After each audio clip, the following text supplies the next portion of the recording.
irratan siega bareda ilma bale kalaya ilma bale amara farafe bulu buloki asilale kalaki asilale imana rifata sibirademu mudi de karani malo na mudi de karani alkani guyale simayad buloki agarani kalaki agarani margela garachisa haredu lawani tigadisa jalala meti kulikanisa jilbibin kuno anademsisa onne jalala tisilale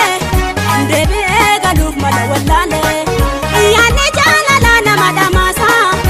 malona fi mama lidawansa jalala kan ketin kabame malta barbade sidabe iman sibil